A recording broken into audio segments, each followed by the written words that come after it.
આજે તો અમારી નદીમાં એટલું પાણી આવ્યું કે બગસરા અમરેલી હાઈવે બંધ થઈ જાત. સુરપુરા દાદાને પાણી પાવા આવ્યા હતા આપણે વાડે, પણ અહીંયા તો થઈ ગયું છે વરસાદી વાતાવરણ. વરસાદ ન હોય પેલા આપણે જવાનું છે ઘેરે, તો જલ્દી સટકવી ઘર બાજુ. વૈશમાં આપણને જડી ગયું કોણું કોણું શીવડું, પેલા ખાઈ લેવી થાય જોયું જાય.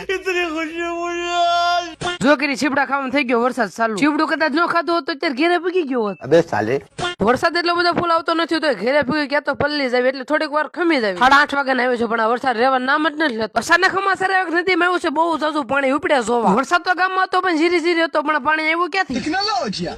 નદી જોવા પકડી દીધા, થોડોક ઉપર વરસાદ હોતો આગળ પુલ ઉપર ચડી જાત. પણ અત્યારે બધા કે છે પાણી ઉતરે છે એટલે કે ઉપાધિ છે ને. અને અમારા ગામની નદી આવે ને પબ્લિક ન હોય એવું બને જ નહીં. વરસાદ નો ઝાપટો એવું પબ્લિક થઈ ગયું બધું સાફ. પણ મારી જેવો ત્યાં કદાચ રખડું હોય પલ્લી જાય તો ન જાય. મોટા પુલ માં તો પાણી આવ્યું, પણ અમારો જોવા લીંડક્યો પુલ માં ફૂલ પાણી આવી ગયું છે હો. અને લીંડક્યો પુલ જોવે પબ્લિક તો આવી છે હો, પણ આ પાળા ઉપર તો ઓરિજિનલ પબ્લિક તો નદી જોવા આલી આવે છે. જોજો નાખી નદીમાં તે પણ વળ વાંગડા હળખા બેતો આગળ ઘરે જાય લીંડક્યા પુલ માં. એની જ મર્સિડીઝ આપણે હાથમાં આવી ગયા, રોડ વચ્ચે રોલા પેડા રોલા. ઘરે પકડી દીધા ને આપડા ગામના નજારામાં કઈ ઘટે ને બેઠા બેઠા આપણે એડિટિંગ કરી નાખવી. આજનો વ્લોગ અહીંયા પૂરો ન કરી અને વ્લોગ ગમ્યો હોય તો ફોલો નું બટન દબાવતા જજો.